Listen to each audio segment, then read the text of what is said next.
Call the Scottsboro work session Monday, June 3rd, to order. The invocation given by Richard Bailey and the pledge of allegiance given by Mike Ashford. Let us pray. Father God, we just want to thank you for the many blessings you give us, Lord. We just ask for you to grant us wisdom and knowledge, Lord, as we have this work session tonight. Lord, we just ask your hand on the city workers, Lord, as they keep us safe, Lord, and as they work to keep the city clean. Lord, we ask all this in Jesus' name. Amen. Amen. I pledge allegiance to the flag of the United States of America and to the republic for which it stands, one nation, under God, indivisible, with liberty and justice for all.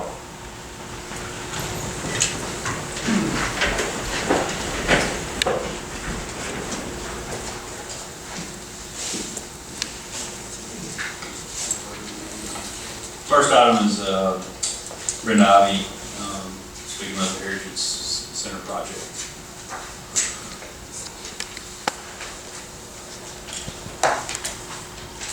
Councilman and Mr. Mayor, I thank you for allowing me to come and update you on what's going on with the Heritage Center and our project. On Monday, April the 29th, the building committee met with the mayor, Christine Harding, and David Ivey with KPS, and Jim Olanese to see where we were when we began our project with them in 2016. That project was put on hold and then suspended in the spring of 2017. So we needed to go back and revisit with them what work they had done and where we were and where we would need to pick up and go again. We wanted to see how much needed to be done. The latest that we had received were some drawings, but they did not include any of the schematic drawings or anything like that. So we needed to see where we were and where we were going. There was also discussion during that meeting on working within the budget, looking at the things that we had done, and if there were going to be some ways that we could, since the period of time had lapsed, go back and look at maybe some changes, some things that would be more cost efficient, knowing that building materials and things like that increased over the last 3 years. We left that meeting knowing kind of the direction we were going to go, but there was no contract and not anything that would allow us to do anything other than just kind of get some general information.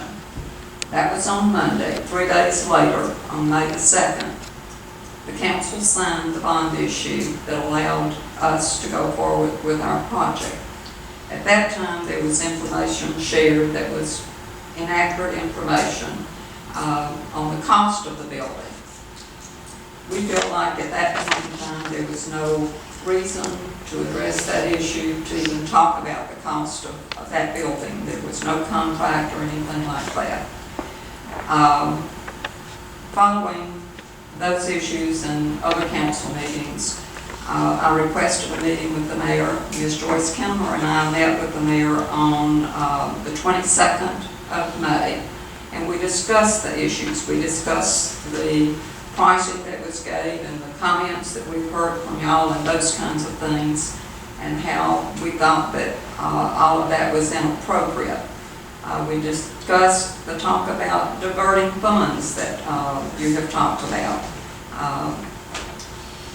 We think it was premature before entering into a contract with KPS or whoever was doing. We asked at that meeting that we be allowed to sit down with the mayor and representatives from KPS and talk about the contract before we ever started on the project, to see where we were, to see what the process. We've not done this before as far as a contract process, and we wanted to see how it was going to affect us and what was going on. From that meeting with the mayor, we did have a meeting with Christine Harding from KPS on May the 29th at the Heritage Center. And we were allowed to sit down and talk with her. The mayor had given me a copy of a draft contract that she had sent him. and I had a couple of days to look it over. And we had some questions about that, what the city's responsibilities were in addition to architects group, and where the Heritage Center would fall within all of that. And we left that meeting feeling good. She gave us the information, and she sent a draft copy of that contract to us on Friday afternoon. Right. I feel sure that the mayor has shared that with the city attorney to go over, and we asked that one of the members of our museum board, Gerald Paul, who is also an attorney, look at it from the perspective of the Heritage Center. And I feel like with what I saw on the contract and whatever the two attorneys will see, I feel comfortable that with a few addendums that we will come with a contract, and that can maybe come to the council on the 10th and be ready to approve and allow us to move forward. With your approval of that contract, we're ready, or will be ready shortly thereafter, to continue the work that started in 2016, that was put aside to finish what was started. The Heritage Center is engaging in fundraising activities, and we're pursuing grants. We will be moving forward as soon as the contract is approved to all parties' satisfaction to complete any changes, updates, or any other thing that's necessary on the plans, so that we are staying within the budget. We have told the architect from day one, this is the amount of money that the city is giving us, and this is what we're working off of. We know that things have changed over these 3 years.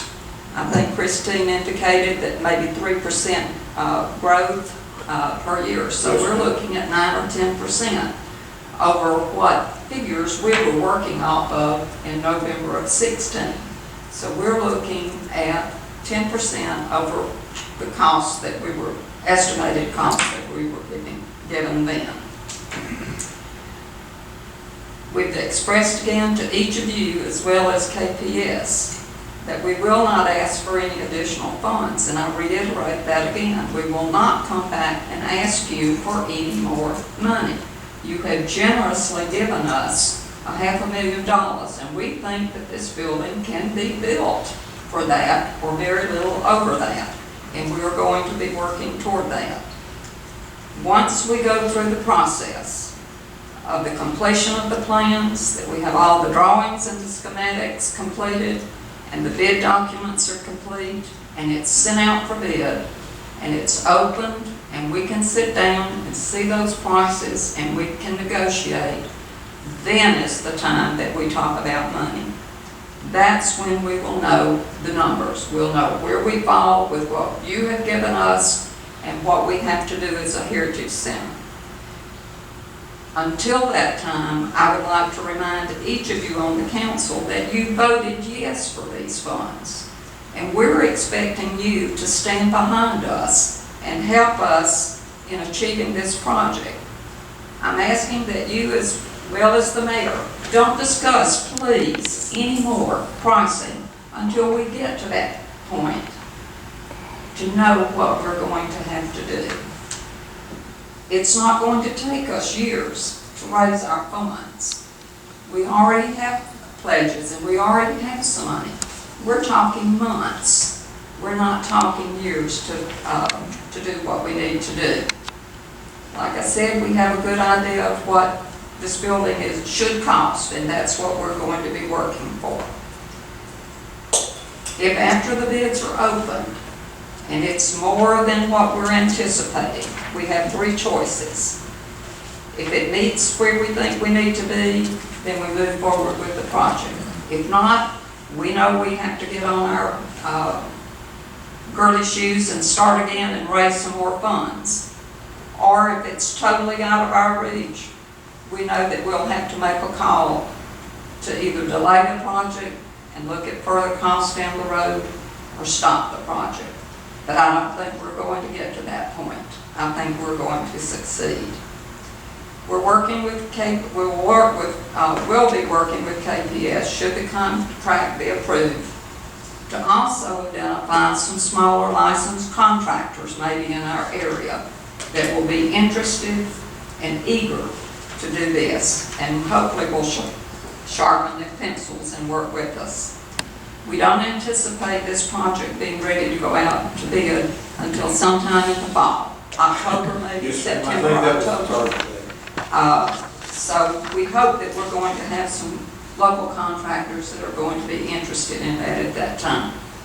We're excited about the project and the space that it's going to provide us for our activities as well as for use by the public.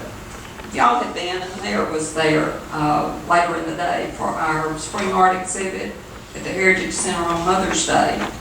You would have seen how in a little over 2 hours we had over 400 people come through to see their children's artwork.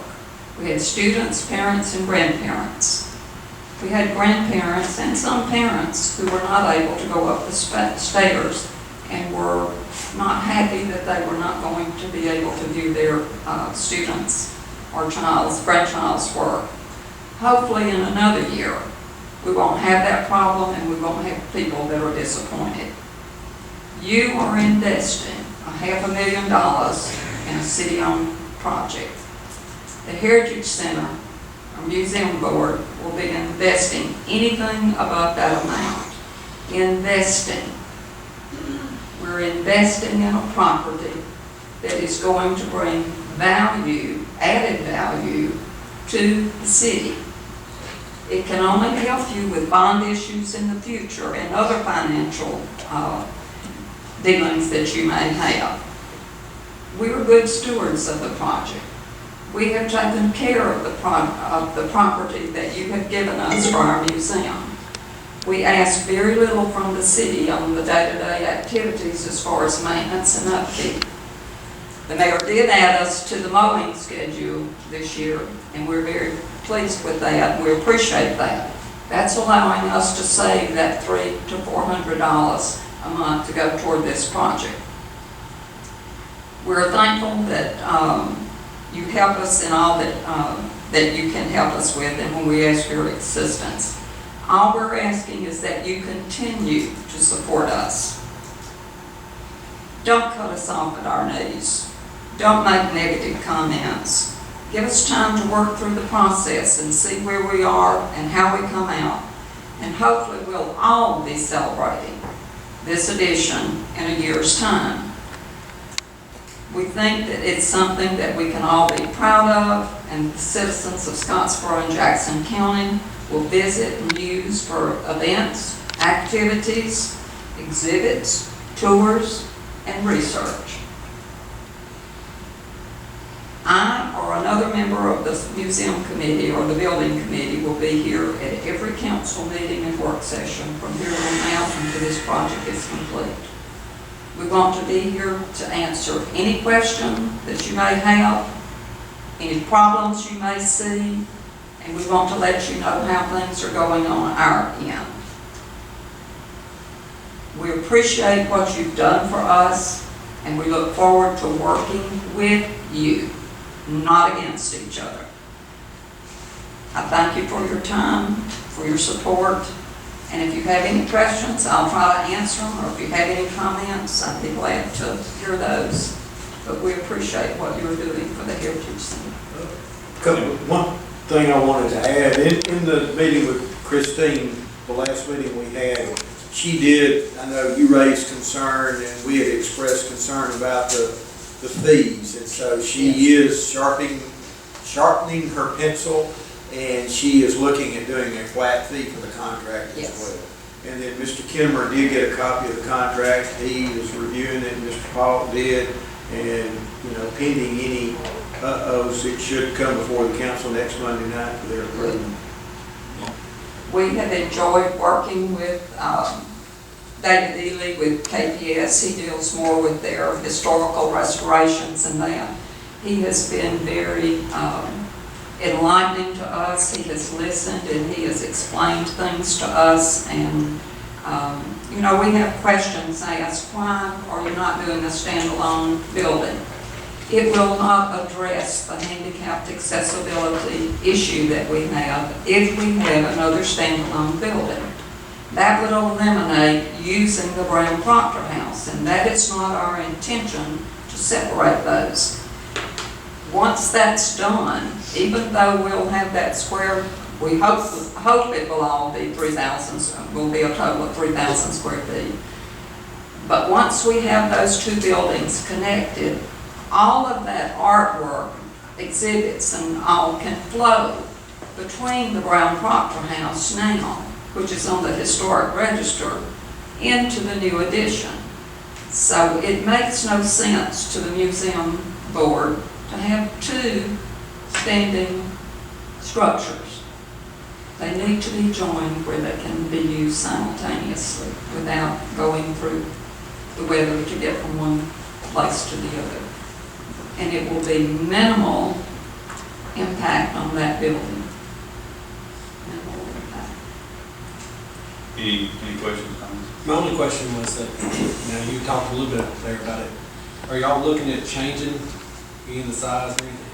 I Not think not. I mean, If we don't have to cut square footage to stay within a budget, the only thing that we talked about in that first meeting, I think in April with KPS, we did talk, it had some curves and change in roof lines rather than being a rectangular building. We did look at possibly pulling that square footage around and making it just a straight line roof area. As my husband tells me, every time you turn a corner, you're doing cha-ching, cha-ching, cha-ching. So we are trying to do everything that we can to preserve the integrity of that building and that addition, but doing it cost effectively. Anything else?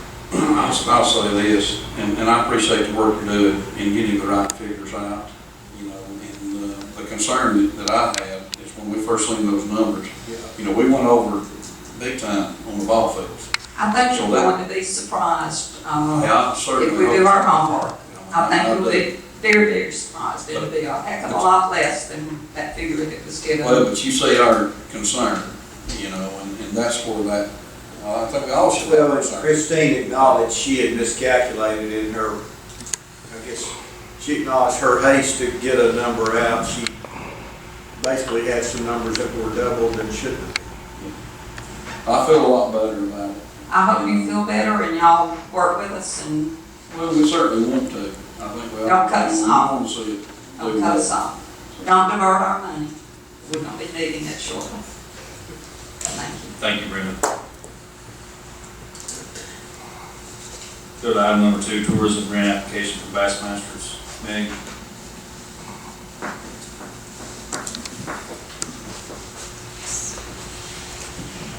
Good evening, Councilman. You should have in your packets, the page of the contract that we signed with Bassmaster. Our event is coming up in just about 3 weeks. There are certain deliverables on the contract that we, as the host, the city is responsible for. I'll give you guys a second to find it. The first thing are the complimentary hotel room nights. We have an estimate here for that. There's also, most of these numbers are estimates, and we won't have the exact cost until the event actually arrives. The way that the hotel rooms work, Bass secures their own hotel block, then we reimburse them for our responsible portion. You'll see A, D, and K should be either circled or highlighted on your list there. You should have an invoice in your packet for deliverable K. That's for the ice.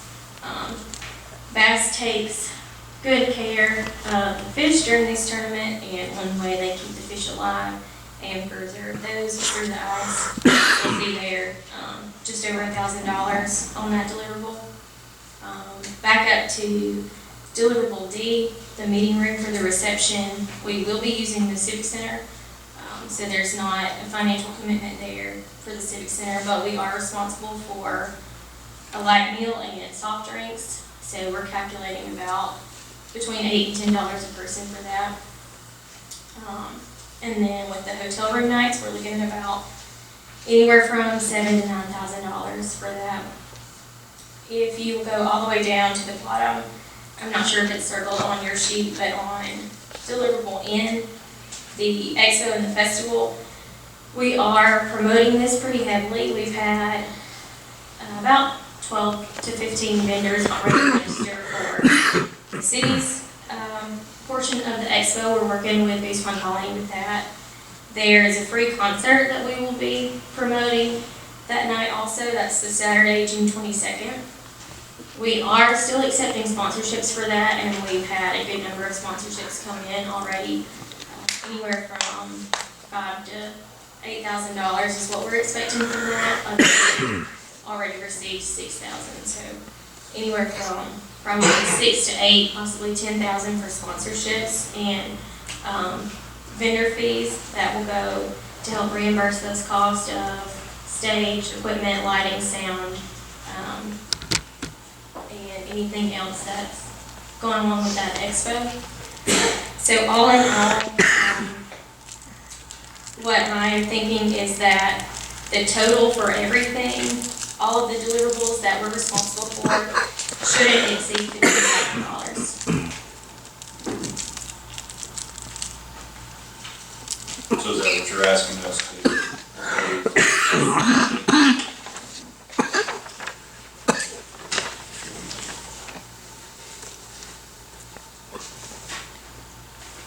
I've given y'all in your packet the tourism balance as well. I have a question on the waste management services include dumpsters and daily cleaning. What about porta potties and all that? Who's going to be responsible? I believe Goose Pond Colony is responsible for this.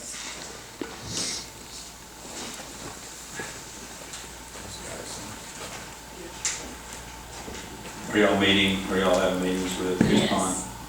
Lana and Cheryl, we've been meeting, we're up to about weekly now, sometimes twice a week meeting. But a lot of these costs, Goose Pond is accepting, not a lot necessarily, but the advertising and promotion, we're working with sponsors for that. We kind of swapped out the Sentinel ads and sponsorships. And then with the overnight security, Goose Pond will be handling most of that also. And let's see, I will double check on the restroom facilities and the porta potties, but I believe they're responsible for that also. Is the chamber helping promote it or anything? They've given us a donation.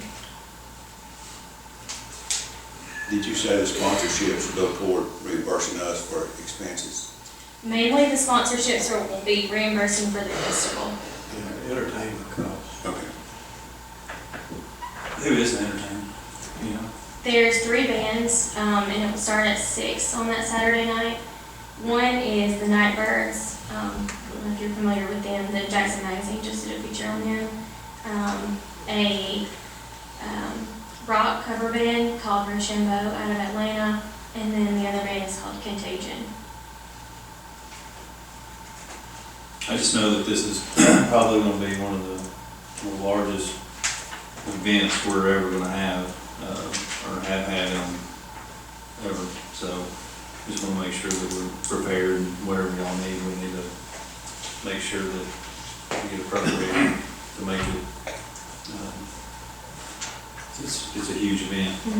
I'm not sure if you guys have seen, there's 2 billboards that are already up around town. Yes. One on 72 and one on South Broad Street.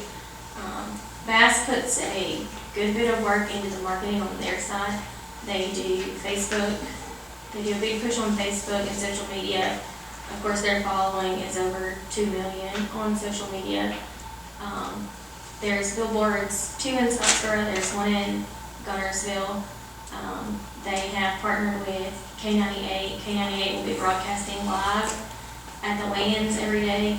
So there's the 4 weigh-ins, the 21st through the 24th. Each day, the weigh-in will start at 2, around 2 p.m. And then on the Saturday and Sunday, Bass will have their big expo. open also, and everything is free to the public. Does anyone have any questions for me?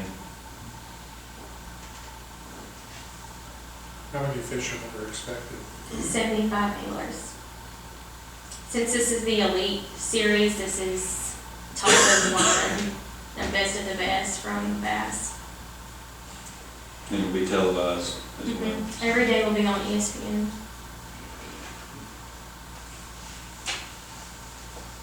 So you're looking to make sure you don't clear $15,000 from the tourism grant? Okay. Any questions? We'll add it on next week's. Can you give us an update next week and the week after as well? Please, thank you. Thank you.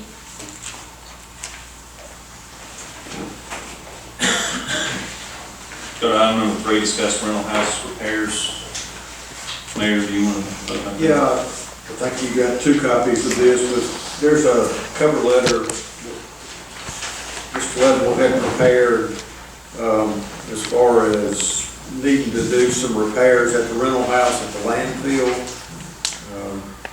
They have gone ahead, if you look on your quotes, about 2/3 of the way down, the water line, it had no water to the house, and so we've gone ahead with that $2,350 running a water line. The well pump didn't work, but it, being that close to the landfill, didn't need to be on the well any longer anyway. But you can see there's request here for replacing the windows, painting the structure. It's a cedar sided house, but it's at the point, as most cedar houses, at some point you have to paint them instead of just keep putting the sealer on. But it's painting versus vinyl. They're recommending just put vinyl siding on it. And then it needs shingles, but we've gotten a quote for metal roof. And so the whole grand total for expenditures is up to $32,000. And so what we were asking is to set aside some money like we've done with the cemetery building, because these would be different contractors that would, if approved, perform the different jobs, and just set aside some money from the sanitation capital outlay account, since it's literally on the landfill property. Do they have any money left in there? It's about $300,000. It's just part of their capital equipment, but this house is certainly a good investment. I know some of y'all have been up there and looked at it and can chime in. It's a good investment, and at some point this house could be used as the office for the landfill. It's that good a structure. Any questions? I looked at the house and inside it looks good, but it's like the mayor said, that western cedar, it looks pretty rough. And a new roof has got to be on it. It had leaked through in some places and they have fixed it, but that's just a quick fix. It's got to have a roof on it, if anything else. We had a chance, we've had some people in the past look at it once it became empty, renting it, and they were afraid because of the windows and the shape they were in, that they would pay an outrageous bill trying to heat it in the winter times when it's not been rented in several months. Any other questions or comments? And I talked with Rick, he said the return on it would be, what, 7 years, something like that. And I like having a plan further down the road for an office, Yeah.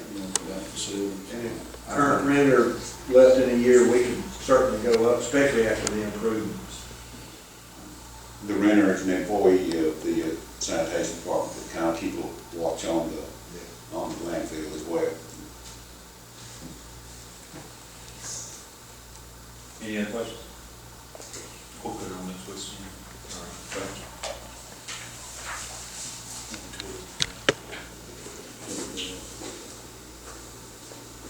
Go to item number 4, discuss resolution to approve the motor bid for the street department.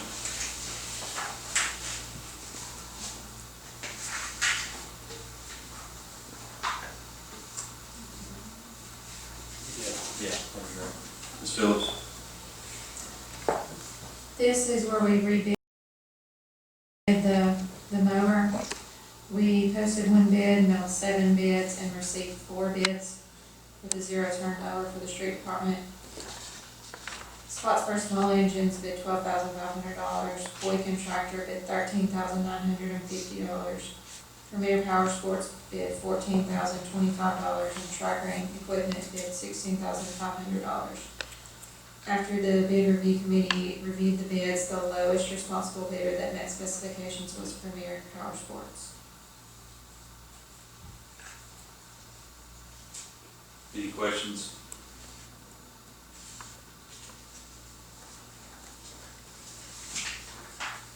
We'll put that on next week's agenda as well.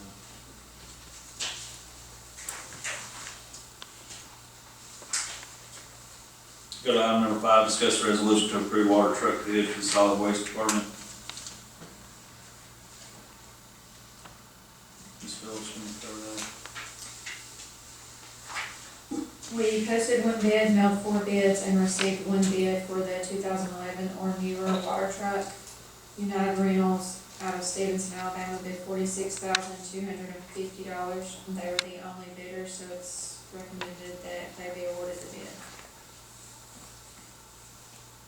Thank you. Any questions? This money's coming out of his capital. Capital, That was going to be my question. Okay. We'll put that on next week's agenda as well. Any other questions?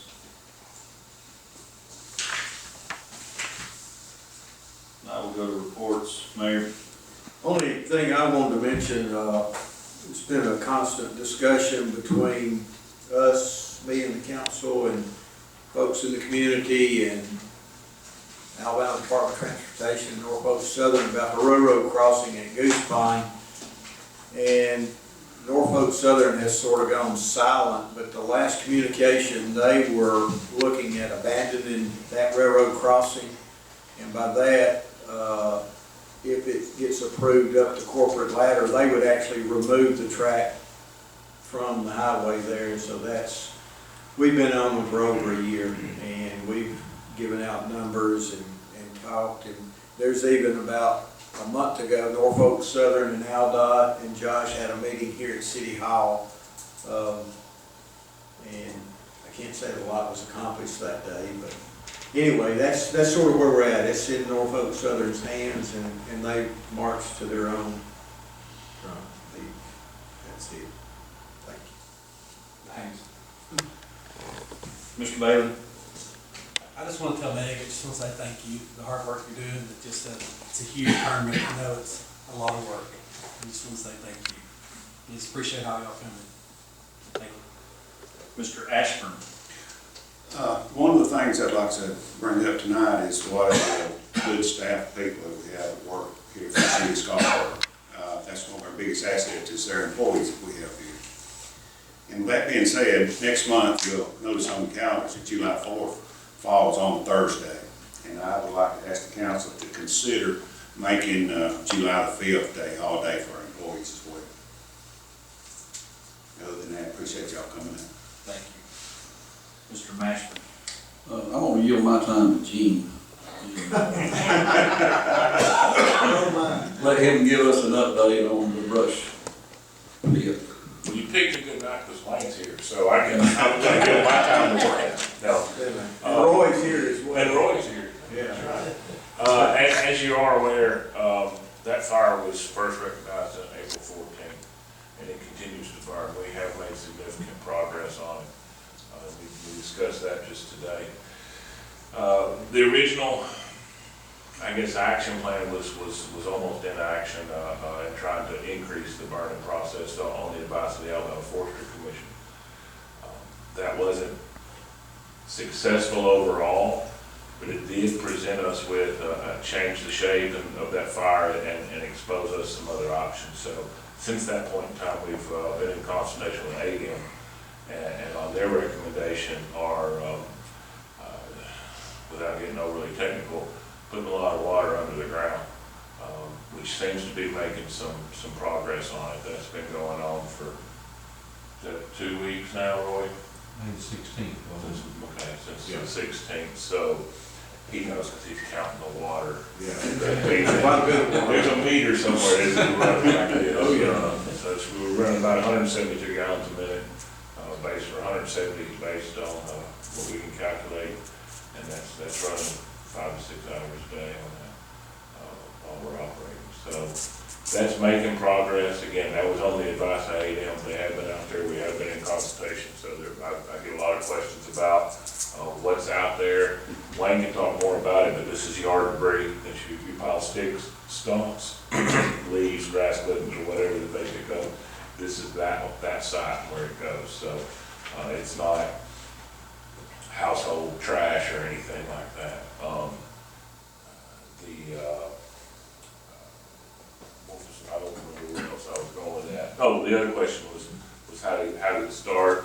Again, after talking with forestry and speaking with Mr. Freeman from ADM, who's their emergency operations guy for this area of the state, we're fairly confident that was a spontaneous combustion issue. Just as that material decomposes over time, and there's a lot of times worth of material in there. And the day we recognized it was a Sunday, but it was wind was blowing 15 or 20 miles an hour, and I think it just generated enough heat that it actually was able to ignite. Once it ignited, it started making its own little tunnels. But say all that to say, we are working on it. We're continuing to work on it. We understand it has been a burden to those residents. We understand it's a burden to the water department. We understand it's a burden to a lot of people. We're doing everything we can to mitigate this as best we can and satisfy not only our citizens but ADM at the same time. So. And we're not putting any more brush there than having quite some. Yeah, they're working on a couple of different alternatives as far as long range solutions for brush or yard debris, and there's a couple ideas out there that are bouncing around. So I don't want to get into those specifically, but we're working on some long range. And I think on the short term, that's being done at the landfill. It's being carried to the landfill now, and we're working through some process with that. So, Thank you. yes, thank you. Thank the street department. I know Wayne's had a lot of guys over there working. And they've done all, we wouldn't be anywhere without them. So I will say that. What we're doing is nothing compared to the work they're doing and the way A they're lot of doing man it. hours involved. Well, we appreciate that. Appreciate your role, furnishing the water. Furnish, you hadn't seen the bill. That's true. That's true. That's all I have. Thank you. Mr. Stewart is out tonight. He is sick. So I'll go to this, Mr. Stewart. Just want to thank everybody for coming out tonight. May I have one more question on the Goose Pond, the ramp that's done, and then what about the parkland area? Are they paving it? All right, the boat ramp has been put out for bid. They're reviewing the bid document. That actual boat ramp construction will not start until the first part of July. The parking lot will be finished for the tournament. That's on schedule, and it'll be it's a pretty massive parking lot. It hadn't been out there in a while because they've taken out a lot of the grass area and done a lot of changing out there. But Bass has been up, and they know what's going on and as far as the ramp and everything. The parking lot is a bigger deal to them than the actual ramp right now. Right. But the ramp it's opening up a lot of avenues for some additional tournaments that we've never seen in the future. I meant to ask that earlier, sorry. Yeah, no problem. I got one more thing. We met this evening about the paving project, so we're still working through that. Yes. And I know you want us to meet again, so we're still working through it. Hopefully that's in a couple of weeks. Yeah, so we've made some progress. Thank you. The other thing I wanted to thank the Heritage Center, the board, for y'all's due diligence on working with this project and getting a handle on some of the cost. And because honestly, if y'all wouldn't have gotten back with Christine on that, some of those numbers may not have been seen. So appreciate that. I went to First Monday this weekend, and it was actually very pleasant. There was quite a few people there on that north side.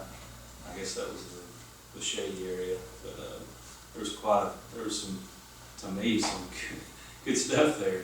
I saw the Bradfords. They were sitting on one of the benches swings that were installed. I stood there and talked to them for a little bit, but I know it's something that we don't talk about very often. It's First Monday, but there was a lot of vendors there, and a lot of them aren't even from Scottsboro. They come, they travel in and spend their time and money to come here. And I think we need to revisit and maybe see what we can do to help revitalize that. I know there's a lot of talk of why it's gotten to where it has been, but I think it's, like I said, there was some really good merchandise out there. It wasn't what I'd seen in the past. I'll leave it at that. Mike, with you bringing up the July the 4th, I was going to bring that up in my reports to get with Rick to see about how it would affect overtime or whatever, and we will discuss that in the future about maybe giving July the 5th day off. So I think that's all for all my stuff. So with that, we'll adjourn. Thank y'all for coming.